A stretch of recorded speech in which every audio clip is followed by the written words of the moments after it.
Atmospheric refraction. ಇದರಿಂದ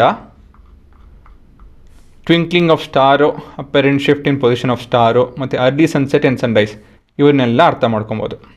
ಇಲ್ಲಿ ಏನಾಗುತ್ತೆ ಅಂತ ಹೇಳಿದ್ರೆ, ಅರ್ತ್ ಅಟ್ಮಾಸ್ಫಿಯರಲ್ಲಿ ಏನಿದೆ, ಗಾಳಿ ಆಯಿತಾ, ಒಂದು ಕೊನೆಯಿಂದ ಮೇಲವರೆಗೂ ಇದೆ, ನೆಲದ ಮೇಲಿಂದ ಒಂದಷ್ಟು ದೂರದವರೆಗೂ ಗಾಳಿ ಇದೆ ಅಲ್ವಾ. Earth's atmosphere is made up of layers of air with air being denser near the surface. ಇದು ನಮ್ಮ ನೆಲ ಅಂತ ಅಂದ್ಕೊಂಡ್ರೆ ಇವೆಲ್ಲ ಹಸಿರು ನೆಲ ಅವೆಲ್ಲ ಅನ್ಕೊಂತು ಅಂತ ಹೇಳಿದ್ರೆ, ಇಲ್ಲಿ ಹೈಯೆಸ್ಟ್ ಡೆನ್ಸಿಟಿ ಇರುತ್ತೆ, ಹೈಯೆಸ್ಟ್ ಡೆನ್ಸಿಟಿ ಆಫ್ ಏರ್.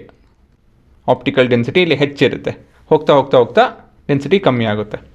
ಇದು ಲೆಕ್ಕ, ಸರಿನಾ? So thus as we move from upper layer to the lower the refractive index increases ಅಲ್ವಾ. ಮತ್ತು ಇನ್ಕ್ರೀಸಿಂಗ್ ರಿಫ್ರಾಕ್ಟಿವ್ ಇಂಡೆಕ್ಸ್, ಮೇಲಿಂದ ಕೆಳಗೆ ಬಂತು ಅಂತ ಹೇಳಿದ್ರೆ increasing refractive index and optical density. Of course ಎರಡು ಒಂದೇ, ಬಟ್ ನಿಮ್ಗೆ ಅರ್ಥ ಆಗಲಿ ಅಂತ ಹೇಳಿ ಬರಿತಾ ಇದ್ದೀನಿ. ಸೊ ಇದೆಲ್ಲ ಆಯಿತು ಅಂದರೆ ಏನಾಗುತ್ತೆ, so whenever any light moves through this layers, the light gets refracted multiple times. So ಒಂದು ಲೈಟ್ ಬರ್ತಾ ಇದೆ ಅಂತ ತಿಳ್ಕೊಳ್ಳೋಣ ಆಯಿತಾ. ಸೊ ಇಲ್ಲಿ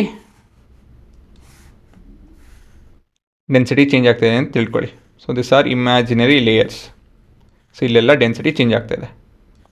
ಸೊ ಏನಾಗುತ್ತೆ, ಇಲ್ಲಿ ನಾವು ನಾರ್ಮಲ್ ಬರೀತು ಅಂತ ಹೇಳಿದ್ರೆ,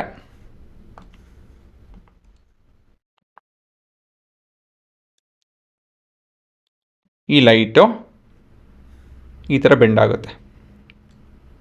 ಆಮೇಲೆ ಇದು because the density is more, ಇದು ಇನ್ನು ಸ್ವಲ್ಪ ಈ ಕಡೆ ಬೆಂಡ್ ಆಗುತ್ತೆ ನಾರ್ಮಲ್ ಕಡೆ, ಇದೊಂದು ಸ್ವಲ್ಪ ನಾರ್ಮಲ್ ಕಡೆ ಬೆಂಡ್ ಆಗುತ್ತೆ, ಇದೊಂದು ಸ್ವಲ್ಪ ನಾರ್ಮಲ್ ಕಡೆ ಬೆಂಡ್ ಆಗುತ್ತೆ. ಸೊ ಏನಾಯ್ತು ನೋಡಿ, ಇದು ಸ್ವಲ್ಪನೇ ಬೆಂಡ್ ಹಾಕೊಂಡು ಹೋಯ್ತು ಅಂತ ಹೇಳಿದ್ರೆ ಸೀದಾ ಹೋಗೋದು ಬದಲಾಗಿ ಈ ಥರ ಕರ್ವ್ಡಾಗಿ ಹೋಗ್ತಾ ಇದೆ. ಸೀದಾ ಈ ಥರ ಹೋಗೋ ಬದಲಾಗಿ ಈ ಥರ ಬೆಂಡ್ ಆಗಿದೆ ನೋಡಿ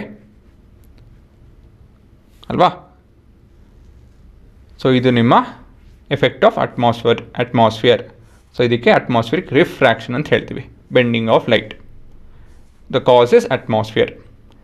ಇದರಿಂದಾಗಿ ನಕ್ಷತ್ರ ಮಿಣ್ಕ ಅನ್ನತ್ತೆ. ಅದು ಬಿಟ್ಟು apparent shift in the position off star, ಇದನ್ನು ಹೋಗ್ತಾ ಅರ್ಥ ಮಾಡಿಸ್ತೀನಿ.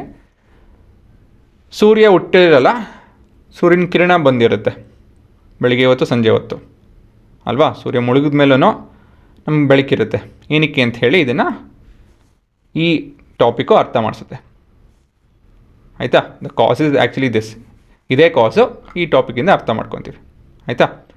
ಸೊ ಇದನ್ನು ಬರೀಬೇಕು. ಈ ಚಿತ್ರನ ಈ ಥರ ಕಲರ್ ಎಲ್ಲ ಹಾಕೋಕ್ಕೆ ಹೋಗಬೇಡಿ, ಈ ಥರ ಲೇಯರ್ ಬರ್ಕೊಂಡು ರೈಟ್ ಅಪ್ ಎಲ್ಲ ಬರ್ಕೊಬೇಕಾಗುತ್ತೆ ನೀವು ಆಯಿತಾ. ಸೊ ಪಾಸ್ ಮಾಡಿ ಇದನ್ನೆಲ್ಲ ಬರ್ಕೊಳ್ಳಿ.